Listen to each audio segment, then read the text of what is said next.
Welcome to Big Blend Radio, where we celebrate variety and how it adds spice to quality of life. Welcome, everyone, to today's Big Blend Radio Women Making History podcast. Every fourth Wednesday, we have a panel discussion. I have a funny feeling we're going to be doing a lot more of them, too.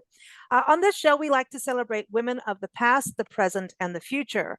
Often these shows also end up on our Way Back When history show, and that's definitely going to happen with this show today.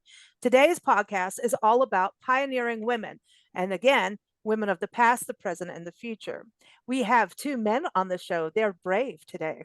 They're very brave coming on the show today, but they're good friends. And everyone on the show is a regular here on Big Blend Radio. And so what we're going to do is I'm going to introduce each of you on the show, and then we're going to get into the nitty gritty of the women that you want to showcase and represent as being pioneers. Some of these women are actual pioneers, which is always exciting. So we're going to start in England with Glenn Burrows, because I know he's only got a little bit of time with us. So Glenn Burrows is a historian, a family history expert, and also a tour guide. He is the owner of Norfolk Tours in England. You can go to norfolk-tours.co.uk, excuse me. And by the way, everyone in the episode notes, everyone's website links are there, Amazon links for books, and links to more about the history of the women we're talking about. So you can just go right to the episode notes for all of that. But Glenn takes tours all over England, Scotland, Wales, and I think he'll even take you to France. Right, Glenn? Welcome back.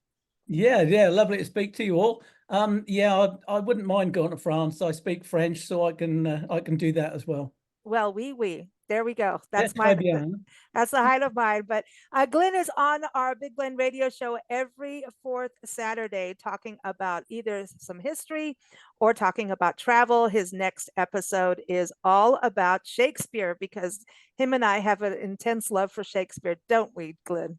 Yes. We both did well in school with Shakespeare, didn't we? All right. I also want to bring on Linda Ballou. Linda Ballou is a travel writer. She's an author. She's been all over the world. And her books, she writes nonfiction and fiction. So she's got travel guides under the Lost Angel Adventure series. And she has a podcast with us every third Wednesday called Lost Angel Travel Adventures. And you can keep up with her, especially when we talk about her books. A lot of women in her books. Very strong women. You can go to lindaballouauthor.com. So how are you doing, Linda? I'm doing great. And I really think this is a fun opportunity, because I have been attracted to women in history that were powerful women that I felt were overlooked. Absolutely. That's what my historical novels are about. And looking forward to our chat. And on your travels, you also seem to dig up women. You're not going to graveyards or cemeteries. That sounded bad. But you seem to connect and find women along your way too. I mean, I was thinking about the lady rafting the Grand Canyon, the Colorado River, and Georgie White. Yes, I wanted to talk about her today. I actually want to talk about two women, if that's okay. Well, I'm not surprised. Not surprised at all. Well, also, I want to bring on travel writer and author Kathleen Walls. She's been on our show for years. Katie Walls, you can go to her website, katiewalls.com, for her books. One of her latest books is all about American music. So tell us a little bit about that book, Katie, and welcome back. And that's going to be my pioneering woman today. I've tried to cover basically music when the United States began as a country on up until the mid 70s, when I feel like that's not history anymore. That's kind of modern day for me. So my person I'm going to talk about today is Patsy Cline, and she was a very strong pioneer for women singers. She broke ground in a lot of ways. Looking forward to that. Also, you can keep up with Katie at AmericanRoads.net for her travel stories. I'm excited to bring author Kimberly Hess back on the show. She first joined us with the biography that she wrote about Sarah B. Cochran. It's called A Lesser Mortal, The Unexpected Life of Sarah B. Cochran. And you can read about her on blendradioandtv.com, but also get the book on Amazon. So welcome back to the show, Kimberly. How are you? I'm great. Thank you for having me and for shedding light on Sarah Cochran and any other obscure women from history that we want to bring up today. Yeah, no, I'm excited because there's a lot going on with her all over. It seems like she's having like a renaissance right now. It seems like Yes, everyone's yes. talking about her. So it's Yeah. exciting. I'm excited. Yeah. I'm glad we've stayed in touch on LinkedIn and that you're here and being part of this show and connecting with everyone too. Her story is amazing.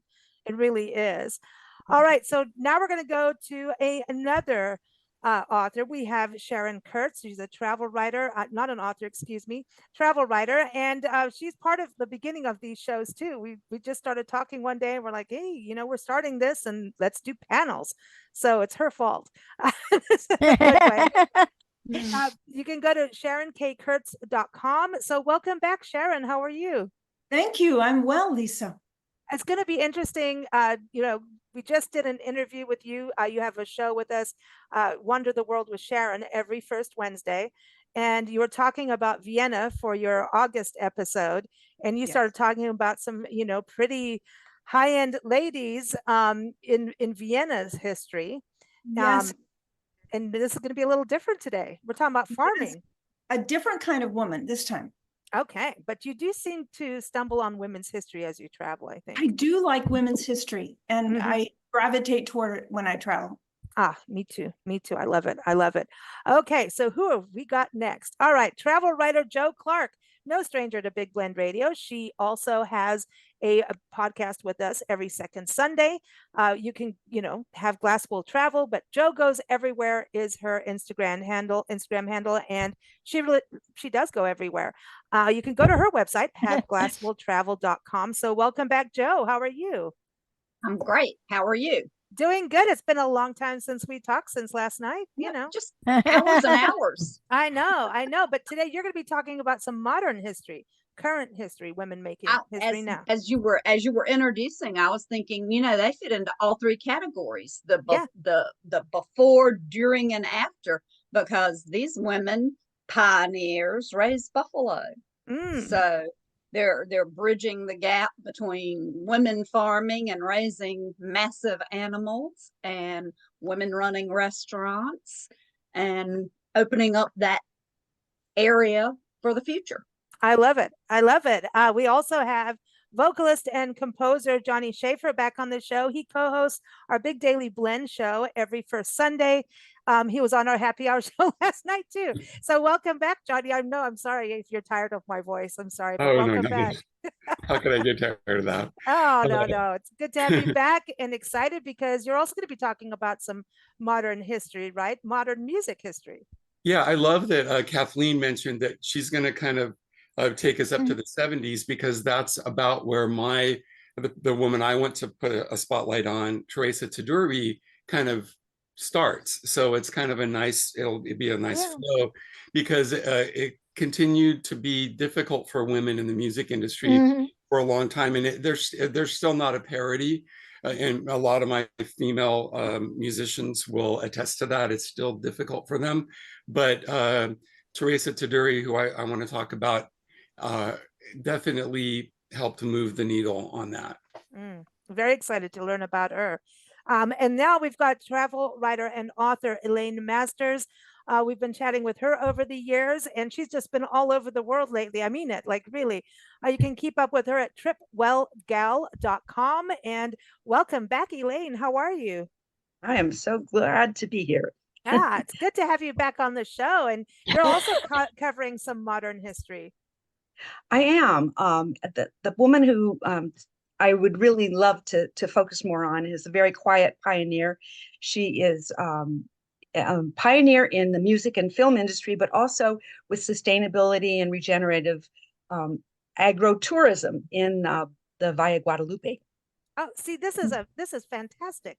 And Nancy and I used to live just outside Valle de Guadalupe in Mexico. We lived just south of Ensenada. So that used to be our home. So this is kind of our feel good spot. So I'm excited about that. Yeah. And there's a lot of good women out there doing a lot of good things. And so very excited to chat with you about that. I'm going to go back up to Glenn because I know he has to leave, and I know we're going to lose Linda in a little bit too. But Glenn, tell us about the lady you're going to talk about today. Well, the woman I want to talk about today was born in Wisbech, in Cambridgeshire, in just a few miles from where I live. And she was born in 1838. She had quite an affluent family to start with, but then her dad went bankrupt and had to sell everything. And then he seems to have disappeared from the family because they weren't together for the rest of her life. And her and her mum and siblings went back to London to live, where her mum had sort of come from quite a well-off family. But the Octavia, which is her name, Octavia Hill, that sounds very, very posh, doesn't she? Octavia, you can just imagine it.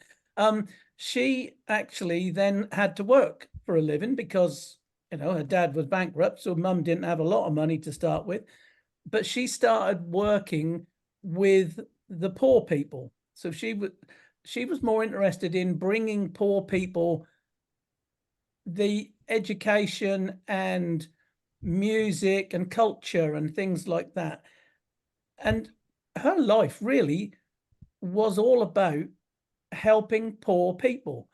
And she ended up owning thousands of property, over 3,000 houses in London, which she brought up the standard of living for the people who lived in her houses, which is absolutely fantastic. As we all know about poor living conditions in London in the 19th century, were all you got to think about is Dickens and Oliver Twist and that sorts of things, you know. So they were living in squalor. But Octavia ended up really helping poor people. Not only that, she introduced them to some of the arts. So she introduced music, she introduced theatre, she introduced art. She introduced poor people to the countryside. She thought it was important for poor people to have access to the countryside. Yeah. And long story short, which you'll be able to read about, is that she actually was one of the founders of the National Trust. The National Park Service in England. Well, the National Trust is all about houses and land as well, but it's all about these big estates. So these great big houses that we have in England, the National Trust was founded to make sure that they didn't get demolished or they didn't get turned into, all of them turned into hotels or schools or things. They got kept so that poor people could visit. That also included their grounds, so their gardens, their estates, so that these massive estates weren't all broken up. And the National Trust now owns hundreds of properties in England. I think there's over a 250,000 hectares of land that's farmed by the National Trust. I'm looking at my notes, 780 miles of coastline is all protected by the National Trust. Yay. And it's all thanks to Octavia Hill. We like her. Who was born in Wisbech. And, you know, one of her quotes is, "We all want quiet, we all want beauty, we all need space." And that's what we all need today, you know. So thanks to her, we can visit these great big houses, these fantastic gardens, these beautiful coastlines, and it's all thanks to this little girl who was born in Wisbech, who lost contact with her dad, had to work for a living when she was 14. Wow. And she gave it back, you know, she gave back to society. So amazing. Definitely a pioneer in her time, because the National Trust wouldn't have been founded if it weren't for her. That's amazing. Didn't Beatrix Potter also help the National Trust? Just speaking of that. She donated her house to the National Trust. Yeah, that's amazing. And the grounds, you know. So there are, I mean, it's quite funny when you're all talking about strong women, you know. I'm married to one, and well put. And my mum is one. My mum is one as well. So you know, and so was my grandmother's. You know, so you know, we all have strong women in our backgrounds. That's right. That's really true. And Glenn, you sent me an article on Octavia, and that will be linked from the episode notes as well. I think you got all inspired, and next thing you know, I'm getting all these articles from Glenn this morning. I'm like, what's he up to?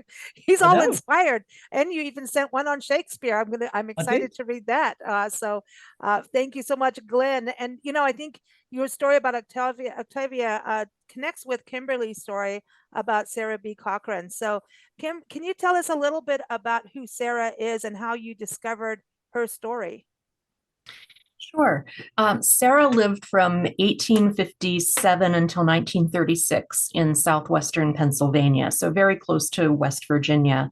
And her family was extremely poor, poor to the point where the land that they were farming. She became a maid home of a man named Jim Cochran, and he had pioneered the Connellsville coke industry that was very, very lucrative, supporting steel manufacturing in Pittsburgh at the time. Sarah and his fell in love and got married and had a child together.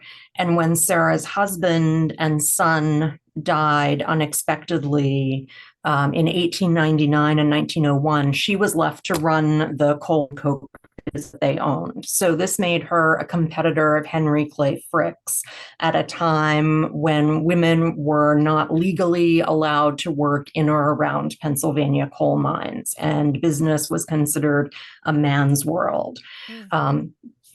So she had this business that she inherited, but she also had the grieving process that she would be going through at this point too.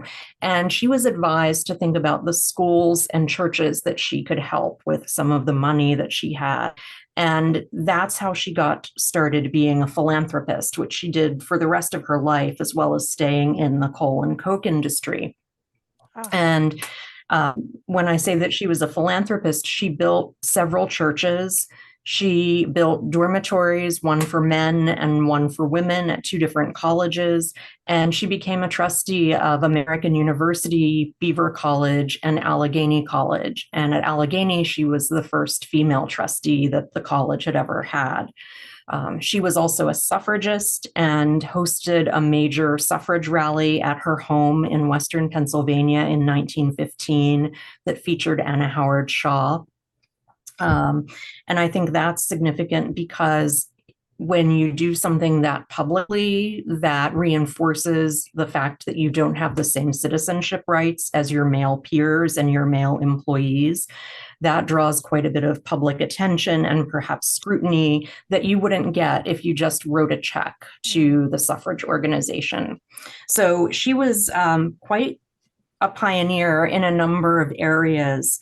She became the namesake of a fraternity house after she passed away because she had a relationship with a particular fraternity in West Virginia as the mom of the chapter for a long time. And you don't see too many fraternity houses named for women from what I've heard. At least I don't know of any others. So that's another pioneering accomplishment that she had.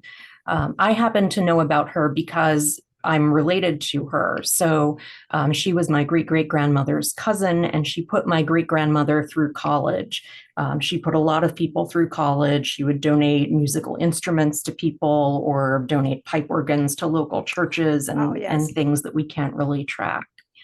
So she's well known in very small areas of southwestern Pennsylvania and Ohio and West Virginia, but not well known beyond that. But the Metropolitan Museum of Art just acquired the Tiffany window that she commissioned for her home in 1911 to 13, and it's being installed later this year. So hopefully many, many more people will hear about her if they visit the Met and see the Tiffany window.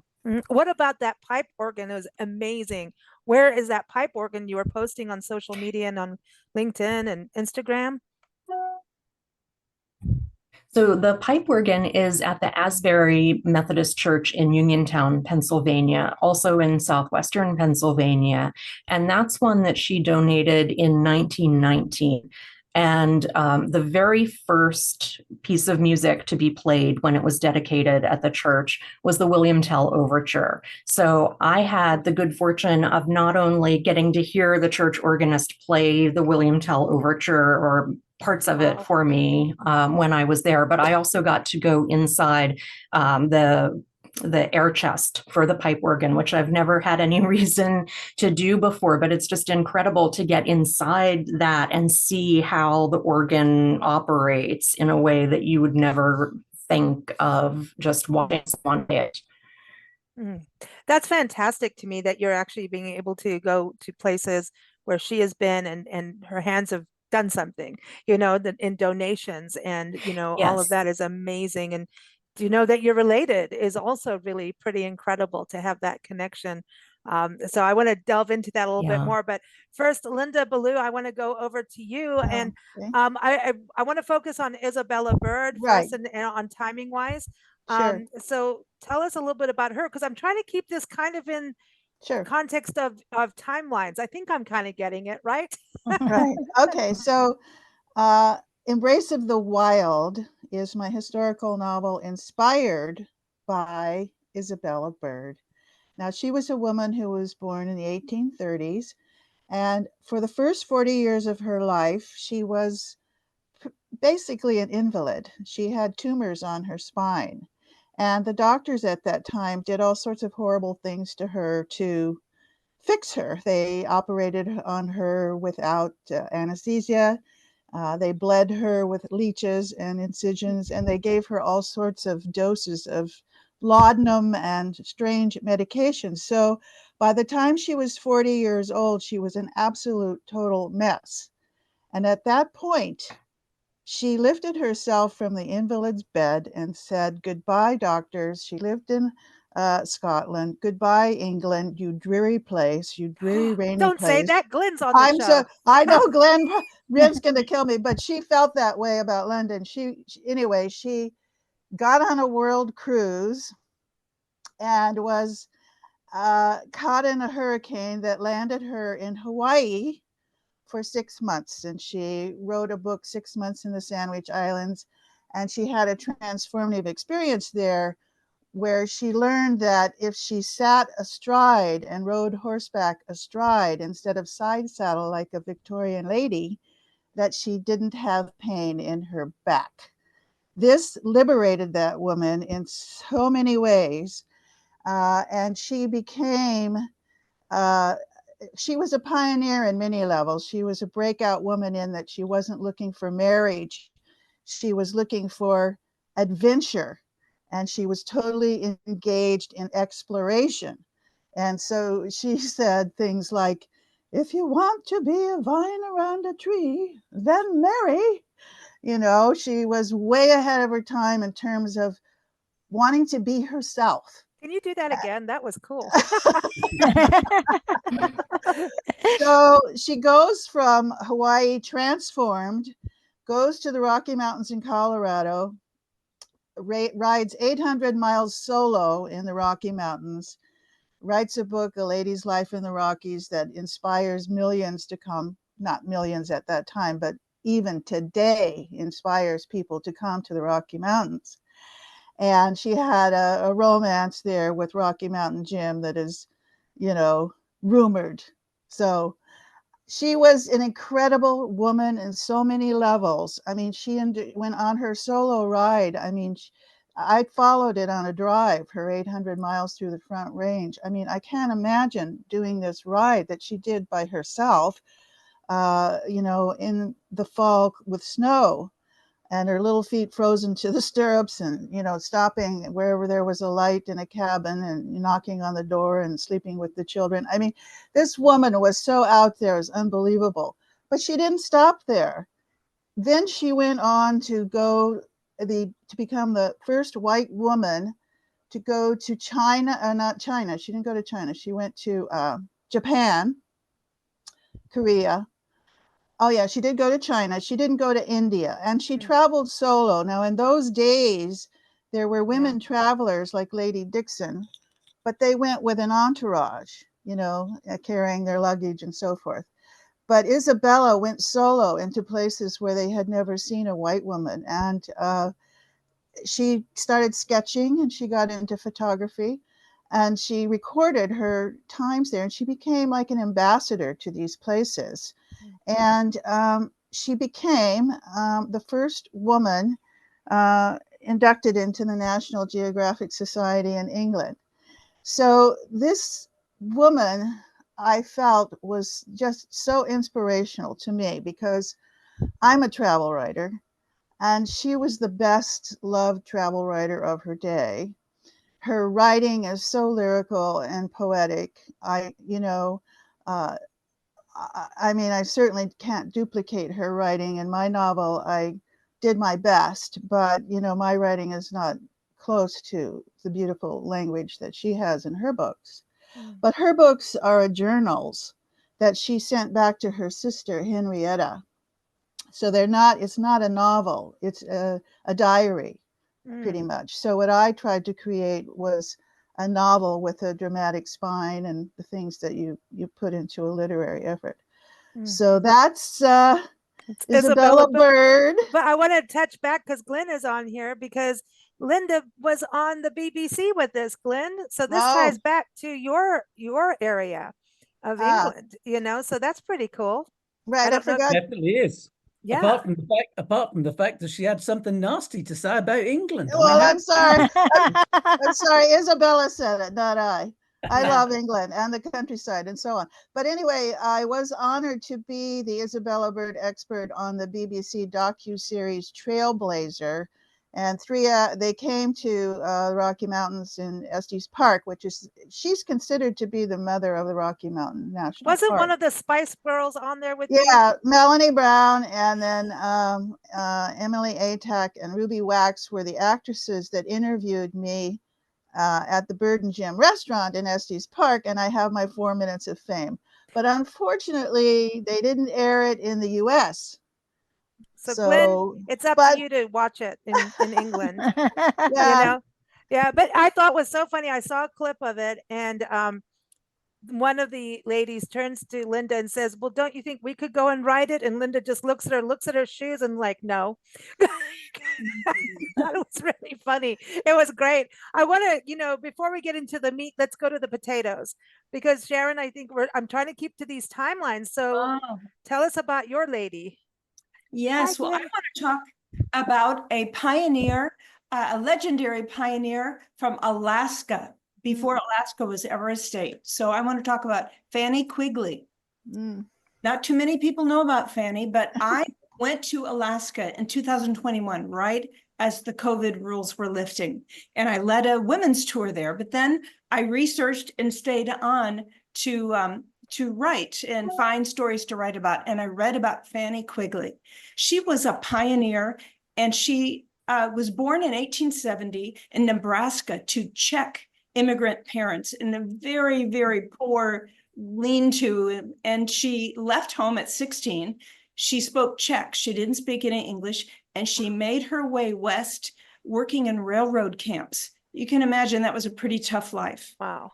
She learned English that way, but most of her words were cuss words because she learned from the men in the railroad camps. So she eventually made her way to Kanishka Hills in Alaska, and she lived in the wilderness by herself in a cabin. You can imagine this was just pure wilderness. She could shoot with the best of them. She could shoot a bear. She could make blueberry pies with the bear fat. And lived her life, and she even panned for gold up there. That's why she made her way to Alaska. So she hosted guests too in her cabin. Jack London was one of her guests, and he wrote about Fanny. And then in 1912, the Mount McKinley climbing expedition. There's no place to stay. She when she made her way west, she was a cook in these railroad camps. So she hosted the whole 1912 McKinley climbing expedition contingent in her cabin. And Belmore Brown is an author, and he wrote about reading her and saying she was one of the most remarkable women he had ever met. So in 2021, I went to her cabin. in Denali, there's only one way to get all the way back to Kanishka. It's by bus, old school bus. And I went to her cabin and I saw how she lived. And she just has a remarkable story. She wore men's clothes. She was a rough talker, but she's celebrated in Alaska as one of the original pioneers. Wow. And she grew potatoes, right? That was the thing. Yes, she grew everything in Alaska, even through the winters. So she had a root cellar and she grew potatoes. She grew raspberries. She hunted anything there was to hunt. She put the meat up.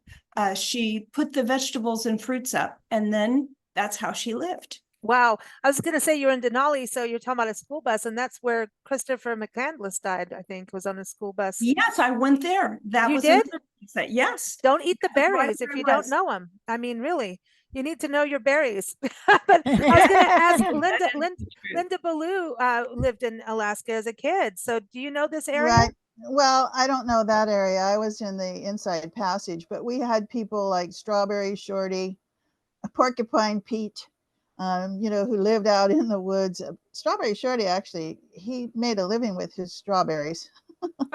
Okay. But we had, everything grows big up there because you have a short season, but the days are longer. So everything grows huge, And so anyway, we had some very colorful pioneer characters left in town. I was in high school at that time. So we're talking many, many years ago. Things have changed up there a lot. But when I lived there, it was rough. It was rugged. It was it was only 2,000 people. We had a lot of loggers and fishermen and people who were rough and tough. Right, exactly. Alaska's not for the faint of heart. That's correct. Let's go to you, Katie, and talk about Patsy Cline, because she really was amazing. She was iconic. Right. She didn't go through the pioneer life, but she did have a rough life in a way. She was born on September 8th, 1932, and her father left the family when she was about 14. She had to go to work in a local drugstore to help her mother support the family. Her mother was a seamstress and made a lot of her costumes later. And she really became a role model. In those days, when a woman became a country singer, and one of the reasons I like country music so much, it evolved from the mountain music, the people that brought that over, and the African American blues. Many of the country and western singers learned their craft from a black blues singer. So it's merged, and it's gone on to merge into rock and roll, and the music of today has even evolved from a lot of it. But anyway, when she went into country music, in those days, women were the girl singers. They backed up the man. They were in the background. They weren't the star of the show. They didn't get top billing. And she didn't like that. She was going to do it her way.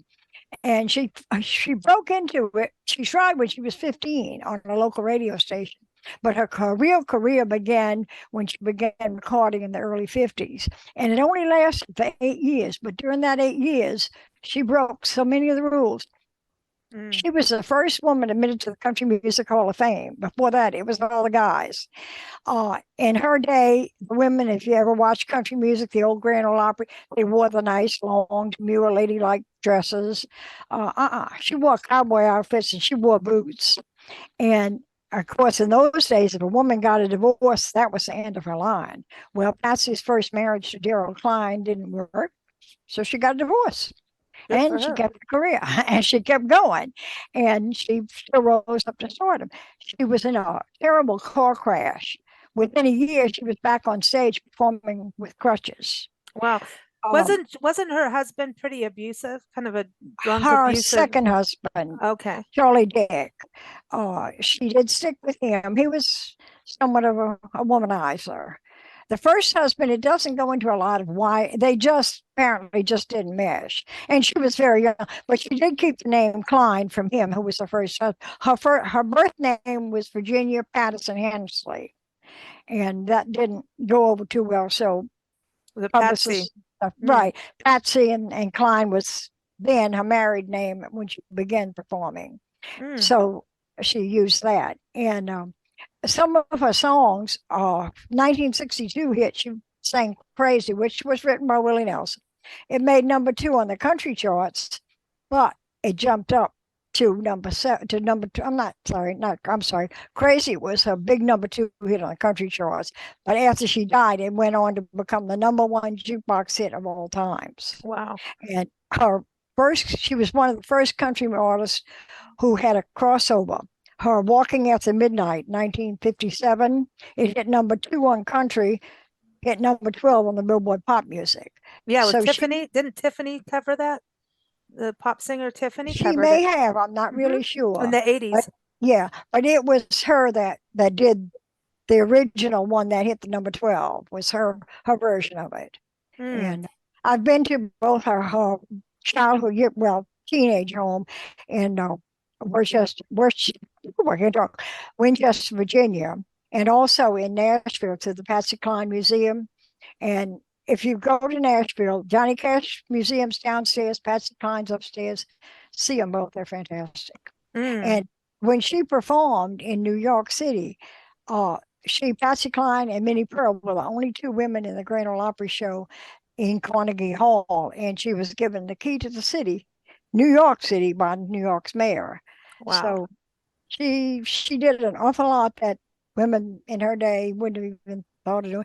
She only had about an 8-year career. Of course, a movie was made about her life, Sweet Dreams, with Jessica Lange. It wasn't totally factual, but it kind of got it. And one of the great things about it, no matter how famous and how big she came, she would personally sit down and write letters and answer her fans. If they sent her fan mail, she'd sit down and answer it in person. That And doesn't very happen often now. long, detailed letters. The museum has copies of the letters that she wrote. And then plane crash when she died, that was March 5th, 1963. Her manager, Andy Hughes, was piloting the plane, and it was her, Cowboy Copas, and Hawkshaw Hawkins were killed that day. And her grave is there in Winchester. Mm. I want And to I have go. never been to the plane crash, but there is a memorial set up at the plane crash for the site on that. But So I feel many like musicians die by plane. I mean, it's so many. And one of the ones, but this isn't one, but the Waylon Jennings gave up Mhm. his seat to the Big Bopper Mhm. on the plane when he crashed, and all his life that kind of haunted him. Yeah, no, that's that. Yeah. I want to go to that site. It's out in Mason City, Iowa. It's Yeah. also the Surf Ballroom. We can go, and it connects Yeah. back to California history because you've got also oh my gosh, La Bamba. I'm going to forget his name. Richie Valens? Is that the wrong one? That is. I think it's it. Yeah, he was on there, and Yeah, it was Buddy the Big Holly. Bopper.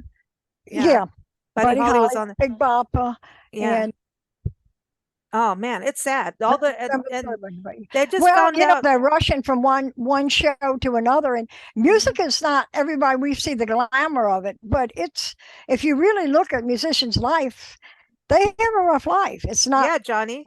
They're on the road. Yeah.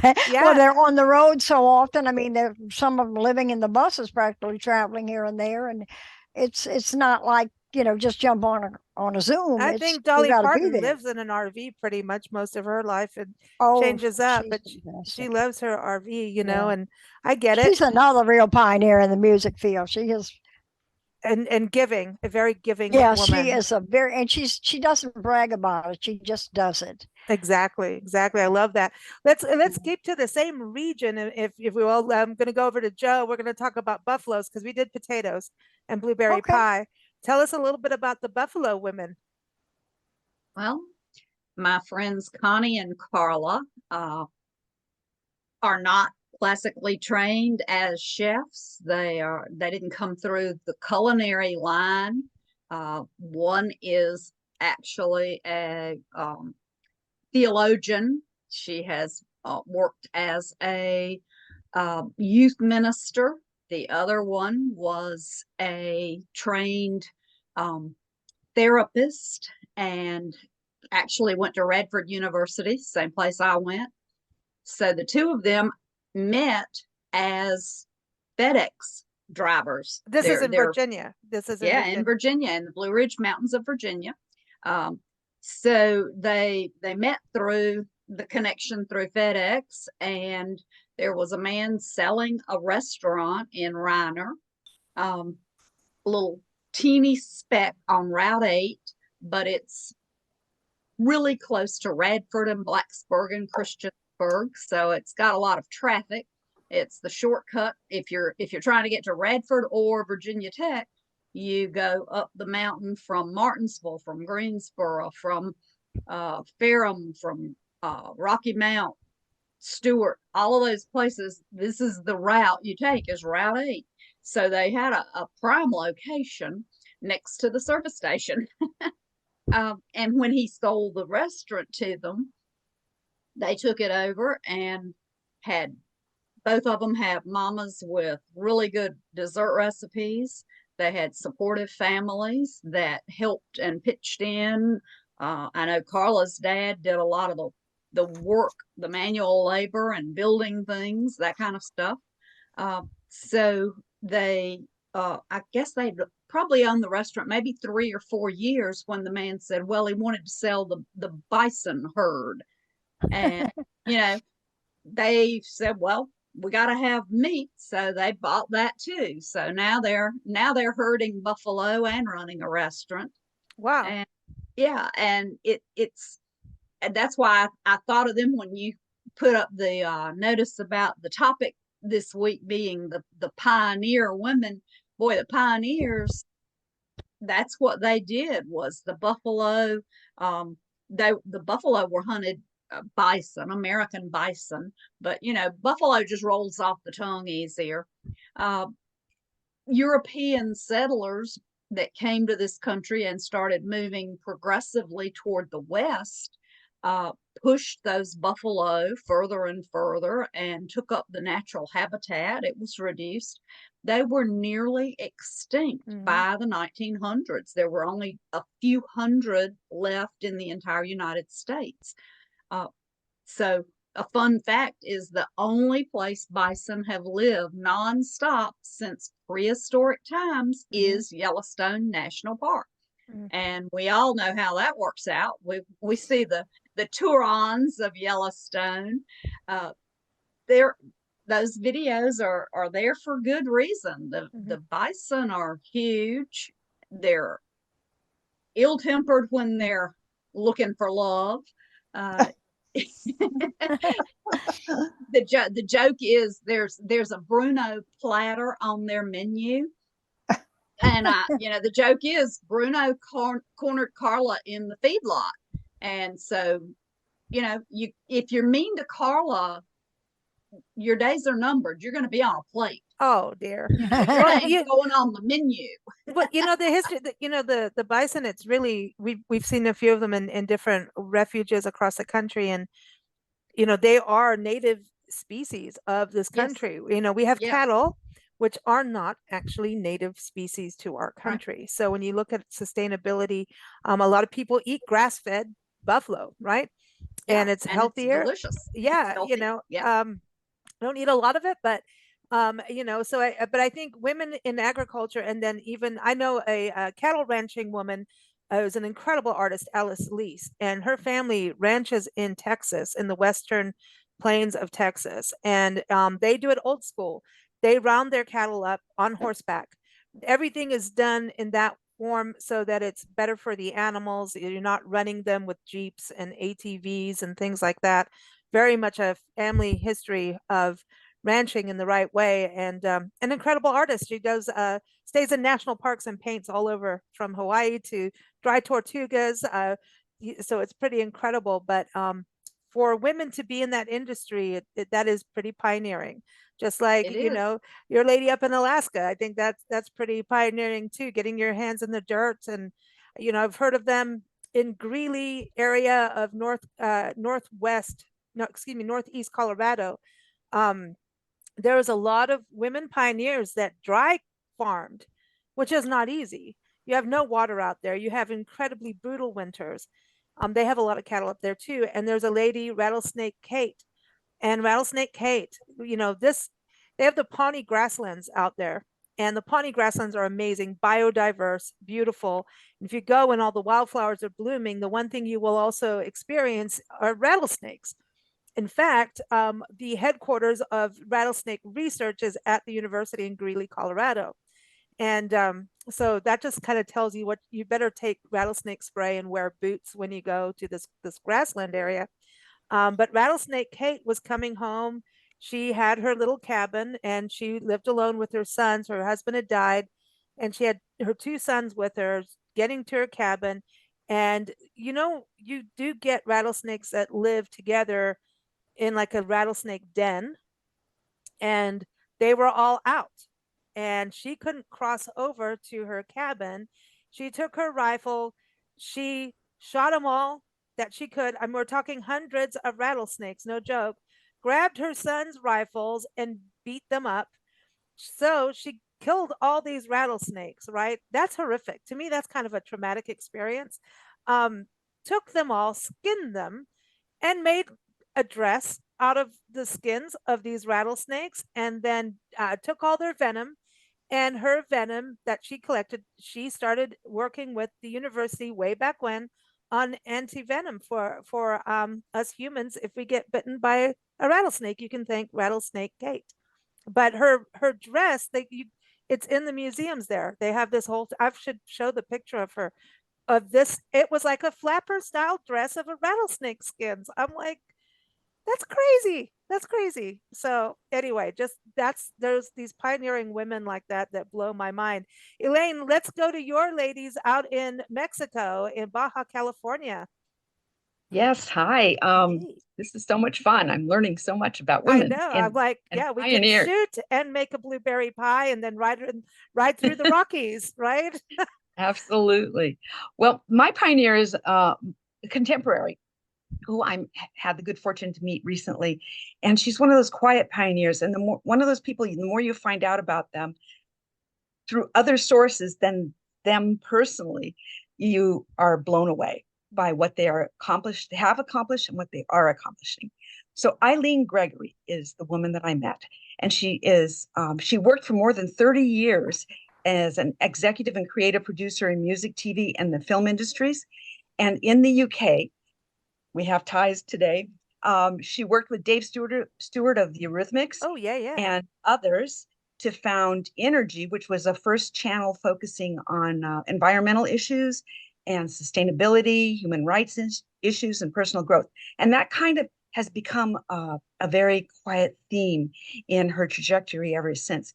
So while she was in that business, she was jumping between Los Angeles and New York and Amsterdam, and 9/11 happened. Her husband, who is a noted and pioneering winemaker in his own right, had already forged ties in the Valle Guadalupe. And Eileen was working in the industry, and she, with another friend, started looking at what was possible in that region. And this was almost 25 years ago. And she suggested that they move there permanently after 9/11. A lot of people, said this is the time to get out of here. Anyway, when she was down there, they found this wonderful property, 70 acres, in the middle of the Valle. And this was at a time when there wasn't a lot of tourism there. There was a wine industry, a Mexican wine industry, but it was locally based and struggling, except for a few large winemakers. And Phil, of course, had his friends and was interested in developing things. And Eileen started talking to people and researched natural wines and organic wines, and then orange wines. And they started moving into that direction. Wow. So Phil went that way, and pretty soon he opened up Vina Cava, which is a tasting room there and on their property. At the same time, while they were building this 6-room home and 6 guest room home that they have now opened up to the public. And I had the good fortune to visit them there. So they were busy on these two fronts, and they realized that wine and food go together. And with her interest in sustainability, they were using materials from around the property, giving things a second life.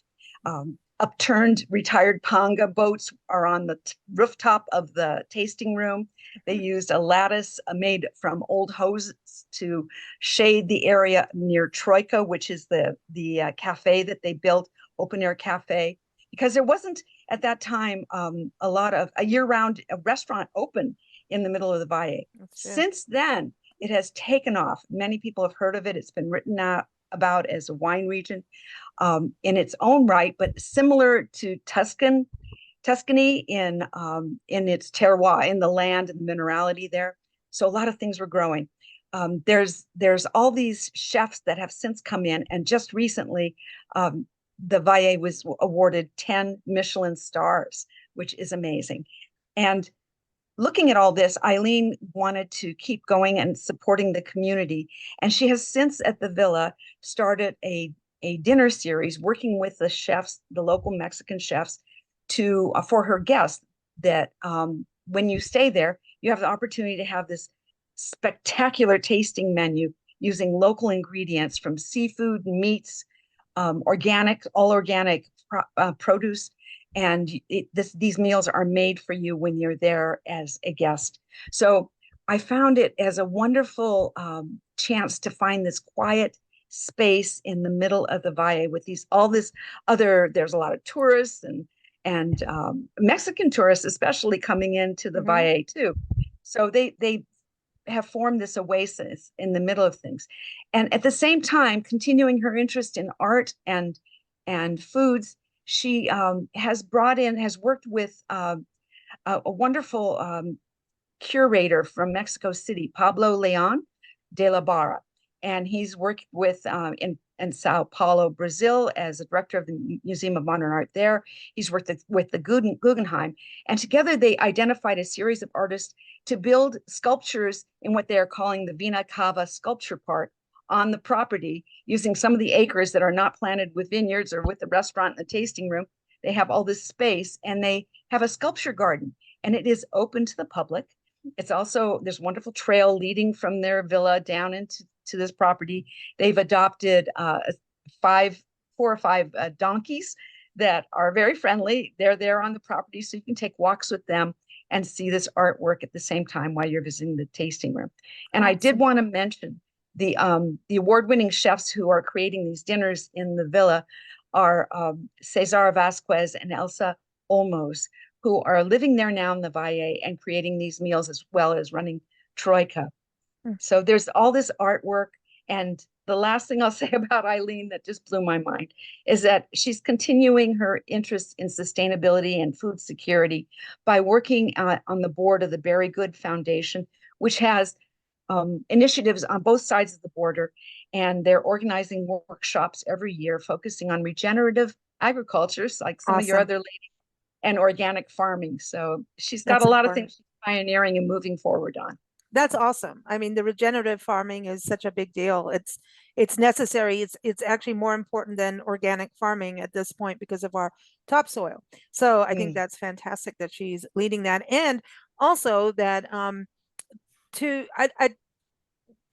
not going to get political on the show at all, but it's so important to understand that Mexico is still an amazing destination, and the Mexican people are wonderful people. I think you know about that, Johnny. I have to go. Thank you for everything. Thanks, Linda. All Thank right. you. Bye-bye. Take care. Bye. Bye, Linda. Bye. Johnny, tell us a little bit about your lady that you want to represent.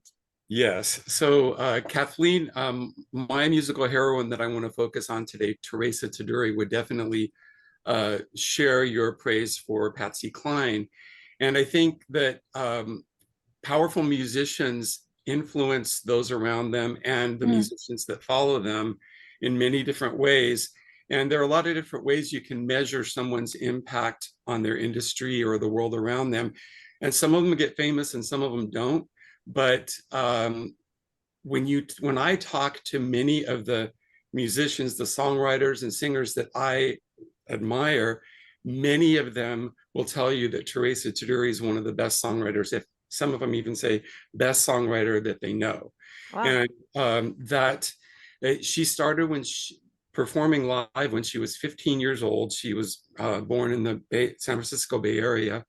And Janis Joplin came to see her perform when she was 15 and took her under her wing and would take her out often and have her sing at her shows. When Janis left her band, they asked Teresa to take over, and she declined because she says, I can't step into those shoes. But over the years, she's like you, Lisa. She's lived in many places around the world, and she takes a little of all of that with her. And she lived next door to Leonard Cohen on the island of Hydra in Greece, and they instantly became, tight buddies. And she talks about many very famous people that she's met, and she always says that, oh, we hit it off right away. And it's no surprise because of her incredible personality. She's wickedly funny, brilliant, and then just a phenomenal artist. And one of the important things that I look for in musicians and other artists that I value is authenticity. And there's no one more authentic than Teresa Taduri. She always talks about wanting to have make some kind of a difference in the world. And she doesn't shy away from difficult subjects. And she's really found that humor is a way in to get people to open up and consider different viewpoints. So many of her songs have this biting humor, satire. She's a real storyteller. And those are things that I've learned from her in my music. Just how to tell stories, how to bring things up in a way that's disarming so that you can talk about them. Because if you just go at people full bore, they're just going to shut down. And Teresa has a way with her music. If you go to one of her shows, she talks a lot in between songs, and she's a comedian as well. And so you let her in because of the way she is and who she is. And so with that, she's able to really, some of her music is just brilliant to me. There are a lot of music critics who have pointed to different songs of hers as the best song they've ever heard. And so she's definitely worth checking into. And she pays it forward, as anyone who's had a lot of people take them under their wing and help them. She then turns around and helps other people. So every week she has a radio show for 2 hours called Live from the Double Wide. It's cool. And she just plays all of the music of her of her fellow artists. And every once in a while, somebody will request one of her songs, but generally it's all about highlighting these other musicians. I've been exposed to so much incredible music just by listening to her show. It's on KTEL radio out of New Mexico, where she lives now, or it's also on Cal's radio out of California, and so it's on multiple times a week. But it's a fantastic show, and she has just finished recording a new album that when she introduces herself on her radio, she says, "I'm Teresa Taduri, perhaps you've heard of me." And so that's the name of the album, Teresa Taduri, perhaps you've heard of me. And Ricky Lee Jones is one of her best friends and one of my all-time favorite musicians, and sings on the record with her. Cool. She's got some other really big, Charlie Musselwhite produced it. And so the talent on this record is incredible, and it's coming out in the fall. And I heard a couple of the songs already. There's one of our favorite songs. I've never seen my husband Paco laugh so hard as when he heard her song called Delusional Man. And when she sang it live, and she recorded that. So we're really excited about that because it's one of her favorites. So she's on all the streaming platforms and all that. But if you ever get a chance to see her live, you should jump at it. And she does travel around and do different shows. So I do hope that she gets more recognized by the public, but I can tell you that in the music industry, many of us, she's had a profound influence on our She's music. like a musician's musician. Yeah. Yes, definitely. Yeah. That's amazing. And that's hard to be. I think that's really important. A musician's musician means you've got that really that authentic talent that you're talking about.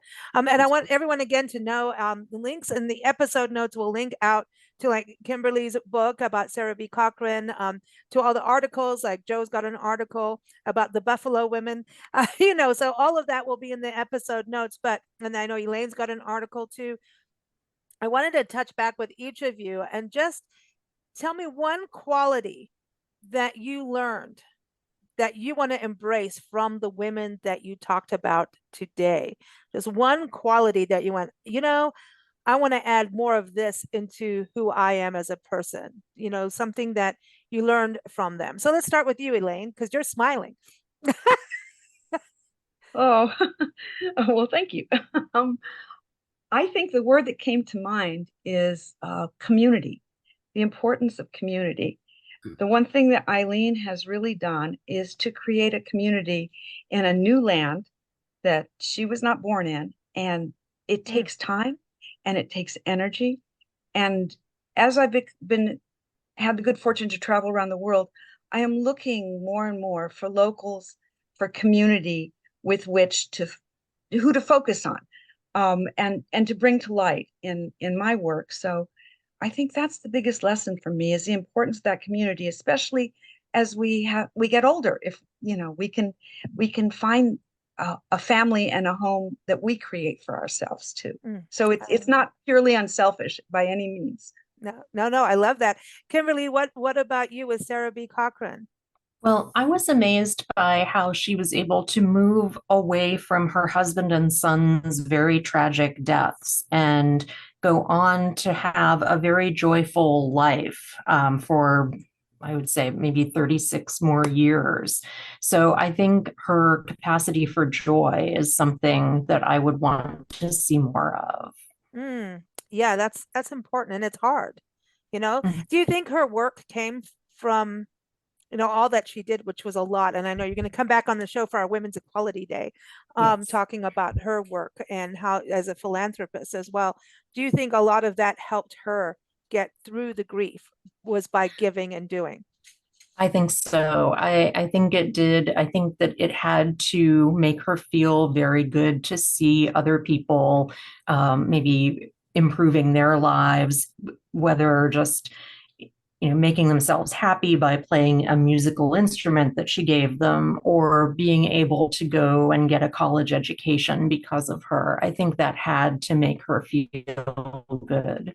I love that. I love that. What about you, Sharon? I think I admire Fanny Quigley's independent spirit. Here is a young girl. She just took off on her own. She probably didn't have any choice. They probably couldn't feed her. That was the hard life. And she followed her own path. She had an independent, she was fearless. I like that. I like that. What about you, Joe? You going to go herding buffalo? No, but I think I've learned from them to keep on keeping on. They've had each of them have had some health issues. They have had to struggle and rise above the Good Old Boy Network that they bought a house that they renovated to turn into a restaurant because they were going to give up this smaller space they had rented for many years. And they had two different contractors who did not fulfill their obligations, but they fulfilled their bank account. And when they tried to seek recourse, even the judge was part of the Good Old Boy system, and they were left hanging. So they've had a lot of struggles, and they just keep on keeping on. They are in that house now. It's done. It's renovated. Yeah, I like that. Persevere. Yeah. They have done that, and in spades. I love that. I love that. Katie, what about Patsy? I think because she never gave up. She didn't take no for an answer. Somebody said, "Oh, you can't do that." She said, "Watch me." And she did it. And I got to agree with something Johnny said about music affecting people on different levels. That's one of the reasons I wrote the book. Does music reflect the culture, or is the culture reflected in the music? I know. It's a very good question if you think about it. Yeah, it's complex. Yeah, we'll have to do a show on that. I think that's worthy of a do it. There's a lot to be said on that, because Yeah. it's not just you listen and it's over. Or is what you're listening to going to make you go out and act like during the 50s, the hot rod Fords and everything from the music did that spur the hot rodding and the drag racing, or did the hot rodding and drag racing spur the music? I always go with the music first, period. It's always the They're music both first. probably a joint effect. And also tell the story, the truth about what's going Mhm. on in society. The music always tells the truth, you know? I just want to go see those pipe organs. Are you kidding? I love, and I used to teach organs and organ music. And pipe organs, I mean, yeah, I mean, Johnny, you perform a lot in churches, cathedrals, that kind of thing. And when you see those pipe organs, don't they just kind of sweep you away? That they're powerful and just, Oh, yeah, I sang at Blessed Sacrament Church in Hollywood for almost 40 years, and we had a 52 rank French Cassavant pipe organ that Virgil Fox and others came, from Europe to play on, and Wow. it was incredible singing with that organ. Those organs have a very mellow sound, but the way that you hear the different instruments and in the pipes, and it's gorgeous. the last one I saw was at Ironstone Vineyards in California, which is outside Yosemite National Park. And they also have a huge gold nugget in their museum, like a massive gold nugget, like massive. And then they have wine. So you have wine, music, and gold. I'm like, love it everything. sounds like a girl's best friend. So it was good. It was beautiful. And they have a huge venue for musicians touring go there, and you get brought in by limo. So it's quite la-di-da. It was quite nice.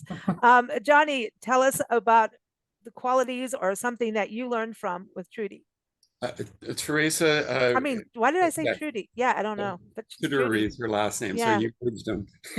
That's it. Bravery. Teresa does not, as I said, shy away from anything, and it's really important to me to sing about the things that matter to me, and that can be really scary. In fact, my next song is the scariest song I've ever put out. It's coming out in a few weeks, and Teresa and a few other people gave me the courage and the roadmap to be able to do that. And so I would say confidence and bravery. Having a roadmap helps with bravery and confidence. Absolutely. I think so. Or you just jump in and go, uh-oh, now what? I think we've all done that in life. Well, thank you all for joining us. Again, everyone, the links for everyone's articles and also books and websites, everything is in the episode notes. We are here again every fourth Wednesday with a panel of women. And I don't know, we always have a busy show. There's always a lot of guests on it. And as I was saying, I have a funny feeling it's going to end up being twice a month because why not? It's good stuff. We got to celebrate women. So thank you all for joining us, and keep up with us at bigblendradio.com. Thank you. Thank you for having us. Thank you for listening to Big Blend Radio. Keep up with our shows at bigblendradio.com.